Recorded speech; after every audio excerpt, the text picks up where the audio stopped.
আসসালামু আলাইকুম, সবাইকে স্বাগত জানাচ্ছি বিডি ভিউজে। আপনাদের সাথে আছি আমি সাফরিনা কাজী। লোক সংখ্যার হিসাবে ভারতে পশ্চিমবঙ্গের হিস্সা মাত্র 7 থেকে 8 ভাগের মতো, কিন্তু এই মুহূর্তে প্রদেশটির দিকেই দেশের রাজনৈতিক মনোযোগ ছুটছে। খোদ ভারতের প্রধানমন্ত্রী নরেন্দ্র মোদী গত 2 মাসে দুবারে রাজ্য সফর করে গেছেন, নির্বাচনের আগে আরও সফরের পরিকল্পনা করছেন। ভারতের রাজনীতিতে কেন পশ্চিমবঙ্গ এতটা গুরুত্বপূর্ণ হয়ে উঠছে, আজ জানাবো সেই বিশ্লেষণ। ममता बनर्जी का मंच पर ভোটের তারিখ ঘোষণা না হলেও পশ্চিমবঙ্গ এরই মধ্যে উত্তাপ। কলকাতা থেকে দার্জিলিং সর্বত্র শুরু হয়েছে প্রচার, জল্পনা কল্পনা, উত্তেজনাও। लेकिन किसी को आमंत्रण करके निमंत्रित करके उसको बेइज्जत करना ये आपको शोभा नहीं। এই উত্তেজনায় প্রধান এক রসদ হয়ে উঠেছে রাজ্যের মুসলমান ভোট। বলাবলি হচ্ছে মুসলমানদের ভোটেই বাংলার রাজনৈতিক ভাগ্যের ফয়সালা হবে এবার। प्रधानमंत्री जी का कल्चरल मिनिस्ट्री का कि आप लोगों ने कोलकाता में प्रोग्राम बनाया। এরকম রাজনৈতিক প্রতিক্রিয়া হচ্ছে দ্বিমুখী। ভোটে মুসলমানদের গুরুত্ব বেড়েছে তাতে। অন্যদিকে সাম্প্রদায়িক শক্তিগুলো ধর্মকে সামনে রেখে ভোটের মেরুকরণ ঘটাতে চাইছে। তাতে দীর্ঘমেয়াদী ক্ষতিও মুসলমানদেরই বেশি।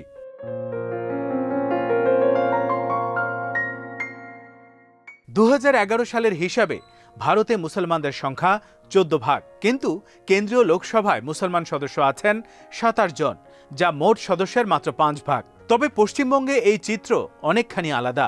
এই রাজ্যে লোক সংখ্যায় তারা প্রায় 27 ভাগ। কাশ্মীর ও আসামের পর ভারতীয় রাজ্যগুলোর মধ্যে পশ্চিমবঙ্গেই মুসলমানদের হিস্সা বেশি। রাজনৈতিক ক্ষমতায়নে এ রাজ্যে তারা কিছুটা এগিয়ে।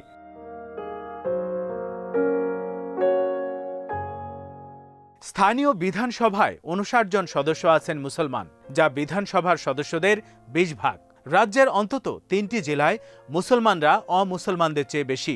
2011 সালে বামফ্রন্টের হাত থেকে রাজ্যের রাজনৈতিক ক্ষমতা তৃণমূলের হাতে আসার পেছনে মুসলমান ভোট ব্যাংকের পছন্দ পরিবর্তনের বড় ভূমিকা ছিল। এখন আবার 1 দশক পর একই ভোট ব্যাংকে মমতা বন্দ্যোপাধ্যায়কে চ্যালেঞ্জ ছুড়তে চাইছেন 2 মুসলমান নেতা আব্বাস সিদ্দিকী এবং আসাদুদ্দিন ওয়াইসি। তাতে লাভ বিজেপিরই। পরিস্থিতি বলছে এবারের ভোটে সরাসরি যুদ্ধ হচ্ছে তৃণমূল এবং বিজেপির মাঝে। তৃতীয় জোট হিসেবে আছে কংগ্রেস, বামপন্থীরা। কিছু আসনে লড়াই হতে পারে ত্রিমুখী।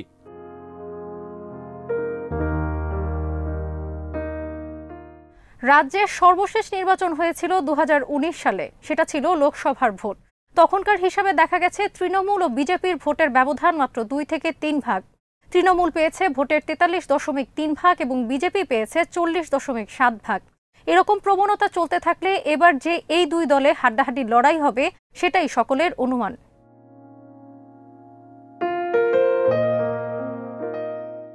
প্রতিদ্বন্দ্বিতাপূর্ণ নির্বাচনে অনেক আসনে রফা হবে অল্প ভোটে। বিধানসভায় প্রধান দলগুলোর আসনের ব্যবধান হতে পারে অল্প। এরকম ক্লোজ ম্যাচে সঙ্গত কারণেই 27 ভাগ মুসলমান ভোটারকে বিবেচনা করা হচ্ছে ফলাফল নির্ধারক হিসেবে।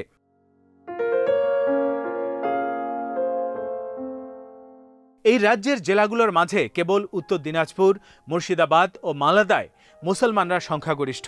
এই 3 জেলা মিলে বিধানসভায় আসন আছে 44টি। মোট আসনের 15 ভাগ সেটা। এর বাইরে অন্তত 7টি জেলা আছে যেখানে সংখ্যালঘু জনগোষ্ঠীর ভোট হিস্সা 25 ভাগ কিংবা তারও বেশি। বিধানসভায় এসব জেলার আসন আছে আরও 125।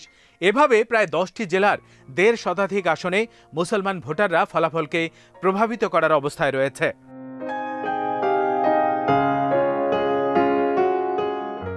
দু 2011 সালের আগে পশ্চিমবঙ্গের মুসলমানদের আস্থার জোট ছিল বামফ্রন্ট। দীর্ঘ 34 বছর ক্ষমতায় ছিল তারা, কিন্তু তাদের ক্ষমতার শেষ লগ্নে দেখা গেল 3 দশকেরও শাসনেও তারা মুসলমানদের আর্থসামাজিক অবস্থার প্রত্যাশিত উন্নয়ন ঘটাতে পারেনি। এতে মুসলমান ভোটারদের পছন্দ স্থানান্তরিত হয় মমতা তৃণমূলের দিকে।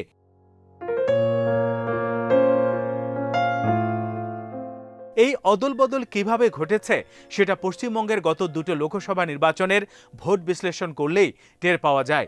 লোকনীতি নামের একটি সংস্থার জরিপে দেখা গেছে 2014 সালের লোকসভা নির্বাচনকালে এই রাজ্যে মুসলমান ভোটের 40 ভাগ ভোট পেয়েছিল তৃণমূল। 2019 সালে সেটা বেড়ে দাঁড়িয়েছে 70 ভাগ। অর্থাৎ সময় যত গড়াচ্ছে রাজ্যের মুসলমান ভোট তৃণমূল কেন্দ্রিক হয়ে গেছে। এর বিপরীতে হিন্দু ভোটও ক্রমে বিজেপি মুখী হচ্ছে।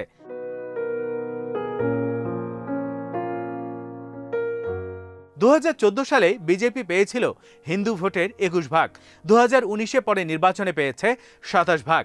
একই সংস্থার অন্য এক জরিপে দেখা গেছে 2011 সালের বিধানসভা নির্বাচনকালে তৃণমূল 35 ভাগ মুসলমানের ভোট পেয়েছিল। পরের বিধানসভায় এই হিস্সা বেড়েছে 51 ভাগ।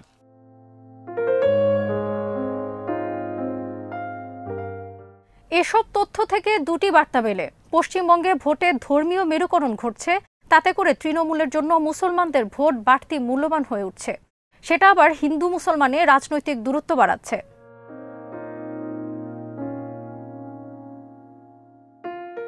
অতীতে পশ্চিমবঙ্গে কংগ্রেস ও বামফ্রন্ট মুসলমান ভোট বেশি পেলেও এবার মমতার জন্য সংখ্যালঘু ভোট কমার চ্যালেঞ্জে ওই তরফ থেকে আসেনি, খোদ মুসলমান কমিউনিটির ভেতর থেকে এসেছে।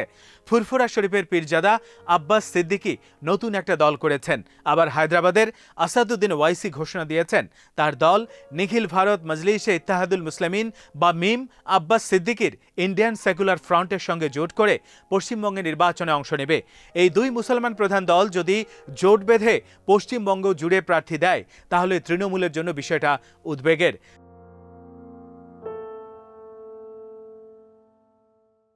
আব্বাস সিদ্দিকী এবং আসাদুদ্দিন ওয়াইসি উভয়ে পশ্চিমবঙ্গে মুসলমান সমাজে সুপরিচিত। আব্বাস জনপ্রিয় বাংলাভাষী ধর্মভীরু মুসলমান যুবকদের মাঝে, আদিবাসী কিছু মানুষকেও তিনি দলে টানছেন। অন্যদিকে ওয়াইসির আবেদন আছে শহুরে উর্দুভাষী উচ্চবিত্ত মুসলমান সমাজে এবং মালাদা মুর্শিদাবাদে। গত মাসে উভয়ে এরা ফুরফুরা শরীফে বৈঠক করেছেন।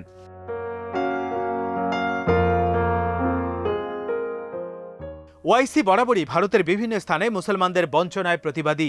এতে এই জনগোষ্ঠীর তরুণদের কাছে তার ইতিবাচক পরিচিতি রয়েছে, যার প্রমাণ মিলেছে গত নভেম্বরে বিহারের পূর্ণিয়া কিষানগঞ্জ অঞ্চলের মুসলমান প্রধান এলাকায় তার মনোনীত 5 প্রার্থীর নাটকীয় বিজয়ে। তাতে কংগ্রেস বামফ্রন্ট বিরোধী বিজেপি জোটেরই লাভ। প্রশ্ন উঠেছে, পশ্চিমবঙ্গ মুসলমান প্রধান দলগুলো কি এরকম ভূমিকায় রাখবে? বিজেপি বিরোধীরই ক্ষতি করবে তারা?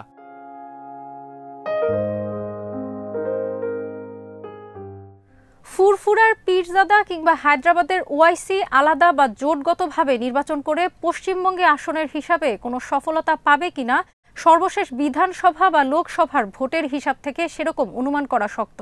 খুব বেশি আশাবাদী হওয়া যায় না, কিন্তু এদের প্রার্থীরা সর্বত্র কিছু ভোট পাবেই।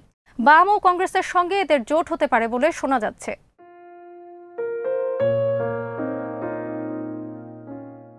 আব্বাসকে বাম কংগ্রেস জোটে পেলে উভয়ের তাতে ভোট বাড়বে। এর কিছু অবশ্যই থাকবে তৃণমূলের ঘাসফুল মার্কা থেকে ছুটে যাওয়া মুসলমান ভোট। তাতে লাভ হবে পদ্মফুল মার্কার। যে মার্কার সংগঠকরা সরকার গড়ুক সেটা অনেক মুসলমান দেশের বিভিন্ন স্থানে গত 5-6 বছরের নানান ঘটনাবলীর কারণে চাইবে না। কিন্তু ঘাসফুল থেকে 2-1 ভোট কমা আর পদ্মফুলের দিকে 2-1 ভোট বাড়ার আসন হিসেবে ভূমিকম্প ঘটবে। আব্বাস সিদ্দিকীর পৃথক নির্বাচন মানেই তৃণমূলের প্রায় 2 ডজন সিট অনিশ্চয়তায় পড়া। আবার আব্বাসের পৃথক নির্বাচনে মালদার মতো জেলায় বাম কংগ্রেসের মুসলমান ভোটেও টান পড়তে পারে।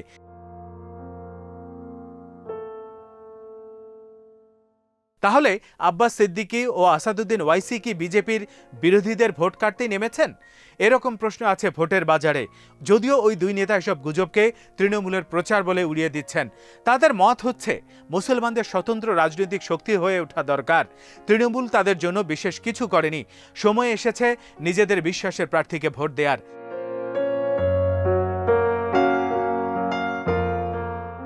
আব্বাস সিদ্দিকী ও ওয়াইসির বিরোধিতা ভোটের হিসাবে মমতার জন্য উদ্বেগের হলেও প্রচারণায় তৃণমূলের জন্য সেটা ভালোই হচ্ছে। এতে মমতাকে আর আগের মতো মুসলমান বান্ধব বলে গাল দিতে পারবে না বিজেপি। তৃণমূলের তথ্য উপাত্ত বিশ্লেষকদের দাবি, সম্প্রদায় নেতৃবৃন্দ যাই করুন, রাজ্য জুড়ে সাধারণ মুসলমানরা বিজেপি রুখতে ঘাসফুলে ছাপ না দিয়ে উপায় নেই। মমতাই কেবল অমিত শাহর সামনে একমাত্র বাধা হয়ে দাঁড়িয়ে আছেন সাহস করে। তাছাড়া পশ্চিমবঙ্গের ইতিহাসে নিজেদের ধর্মীয় পরিচয়ের কোনো দলকে মুসলমানরা বড় অঙ্কে ভোট দিয়েছে এমন নজির নেই। বরং সবসময় এই সম্প্রদায় ধর্মনিরপেক্ষ কোনো বড় দলকে ভোট যুদ্ধে বেছে নিয়েছে শান্তি ও নিরাপত্তার গ্যারান্টি হিসেবে। এবার অবশ্য হিসেবটি আর সেরকম সরল নেই।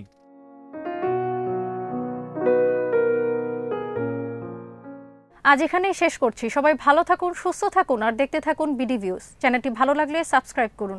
সংযুক্ত থাকুন আমাদের ফেসবুক পেজে। আমাদের ওয়েবসাইট bdviews.net ভিজিট করুন। আল্লাহ হাফেজ।